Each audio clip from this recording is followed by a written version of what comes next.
This is what happened when I stopped bagging my grass clippings and started turning them into a free liquid fertilizer that actually works. Somewhere between $182 and $235 billion flow through the global fertilizer industry every year, and the single biggest production cost behind synthetic nitrogen is natural gas, which accounts for roughly 90% of the variable cost. That means every time energy prices climb, the bag of lawn food at your garden center climbs with them, but the nutrients you're paying for are already sitting in a pile on your lawn the moment you finish mowing. What I want to do here is walk you through how this works, what the university research actually says, and the one safety mistake that could wreck your vegetable garden if you get it wrong. Fresh grass clippings rank among the most nutrient-dense free materials any homeowner can get their hands on, and multiple university extension services have put numbers to it. Turf clippings tested by the University of Nebraska-Lincoln came back at 6 to 7% nitrogen, 0.5% to 1% phosphorus, and 2 to 4% potassium. Over at the University of Missouri Extension, the readings landed around 4% nitrogen, 1% phosphorus, and 2% potassium, while Oregon State reported up to 3 to 4% nitrogen, 0.5% phosphorus, and 2.5 to 3.5% potassium. No matter who runs the analysis, the numbers cluster in the same range. Your clippings are packed with the 3 nutrients plants rely on most. Unlocking those nutrients as a liquid feed is about as simple as it gets. You fill a 5-gallon bucket roughly 2/3 full with fresh clippings, top it off with water, cover it, and let it steep. Once you strain out the solids, you dilute the liquid anywhere from 1 to 1 to 1 to 10 depending on how strong you want it, and apply it directly to your plants. Only one documented lab analysis of grass clipping tea exists, and it came from Woods End Laboratories under soil scientist Dr. Will Brinton, commissioned by Mother Earth News. A 3-day steep diluted 1-to-1 tested at roughly NPK 1 to 0.5 to 3.1, which makes it a mild potassium-rich liquid feed. That won't replace a heavy-duty commercial product, but for seedlings, container plants, and garden beds that need a gentle push, it's a real fertilizer, and it costs nothing. Here's where the timeline matters, and I want to be straight with you about it. Dr. Brinton put it this way: by the 3rd day, most of the soluble nutrients will have oozed out into the water solution. He also cautioned gardeners to stop right there, at 3 days, because in his words, stopping at 3 days also prevents fermentation, which you want to avoid. Fermented materials will smell bad, and their pH can change rapidly. Various sources describe steeping anywhere from 3 days to 2 weeks, but the actual lab work points to 3 to 5 days as the sweet spot. Go much longer than that, and you end up with a slimy, anaerobic bucket that reeks and has a pH you can't predict. If any of this has been useful so far, take a second and hit that like button, and if you're not subscribed yet, now's a good time. Most of the people watching these videos haven't subscribed, and it helps practical information like this reach more gardeners who can actually put it to work. Now, I use the phrase, "big fertilizer won't tell you this," and I want to back that claim up with documented numbers, not conspiracy talk. Nitrogen fertilizer production runs on the Haber-Bosch process, which pulls hydrogen straight from natural gas.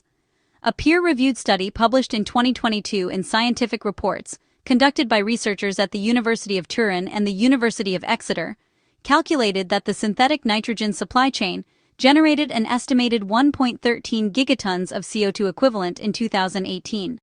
That figure represented 2.1% of all global greenhouse gas emissions, which is more than the entire aviation industry produces. And the downstream damage is just as measurable.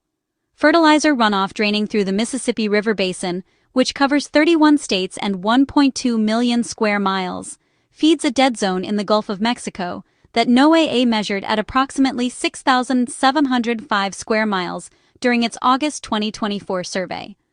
LSU researchers aboard the RV Pelican conducted that survey, and for context, 6,705 square miles is roughly the size of New Jersey. Even the 5-year average sits at 4,298 square miles, more than double the Hypoxia Task Force's stated goal of 1,900 square miles by 2035. Nancy Rabelais at LSU, who leads that annual survey, noted that the 2024 dead zone exceeded what river discharge and nitrogen load alone would have predicted. Fertilizer prices told their own story after Russia's invasion of Ukraine in February 2022. By March 25 of that year, the Bloomberg Green Markets Fertilizer Price Index had spiked to an all-time high of 1,270, blowing past the previous record of 932 from 2008. Illinois anhydrous ammonia jumped from $487 a ton in 2020 to more than $1,500 a ton by early 2022. On top of all of that, the Fertilizer Institute spent over $1.6 million on lobbying in 2024 alone. When I say Big Fertilizer won't tell you this, what I mean is straightforward. They have zero financial incentive to point out that the clippings you're already bagging up and hauling to the curb contain real, measurable plant nutrients. And the research backs that up from every angle. A.J. Powell, Jr., Extension Turf Specialist at the University of Kentucky, put it plainly. People can skip one fertilizer application a year by leaving clippings that provide an organic fertilizer. Brad Friesenberg, a turf scientist at the University of Missouri, reported that clippings can provide about 25% of your fertilizer needs. Colorado State University research found that returning clippings lets homeowners cut nitrogen fertilizer use by 25% in the first decade, with reductions climbing to 50 or even 60% over the long term. Yard trimmings totaled 35.4 million tons of municipal solid waste, according to the EPA's 2018 data, and 10.5 million tons of that still ended up in landfills even then. 17 states have since banned yard waste from landfills entirely. The grass cycling movement traces all the way back to 1989, when Texas A&M launched the Don't Bag It program. A 184-household demonstration in Fort Worth showed that participants ended up with healthier, better-looking lawns, while spending 30% less effort than when they bagged their clippings. But here's the thing, and this is the one warning I need you to take seriously. If your lawn has been treated with persistent herbicides like aminopyralid, clopyralid, or picloram, those compounds can survive in clippings and compost for months and sometimes years. Oregon State, Penn State, and the University of Georgia all warn against using treated clippings anywhere near a vegetable garden. Between 2009 and 2011, Montana State University's diagnostic lab found that roughly 80% of pesticide toxicity plant samples traced back to compost, manure, or grass clippings. That's the single most important detail in this entire video. If you've applied broadleaf herbicides to your lawn, do not use those clippings on your tomatoes, beans, or potatoes. I also want to be upfront about the limitations, because overselling this would be dishonest. Robert Pavlis, who holds a master's in chemistry and biochemistry, makes a fair point. Brewing a tea will not increase the total amount of nutrients available. What the tea does is extract nutrients faster, in days rather than weeks, but it doesn't create new ones. You're not producing something from nothing. You're turning something you were already throwing away into something your garden can use. And that's the real takeaway. Grass clipping tea is a mild, free, potassium-rich liquid supplement that won't replace every bag of fertilizer you buy, but it will cut down what you need, it keeps organic material out of landfills, and it puts you back in charge of what goes onto your soil.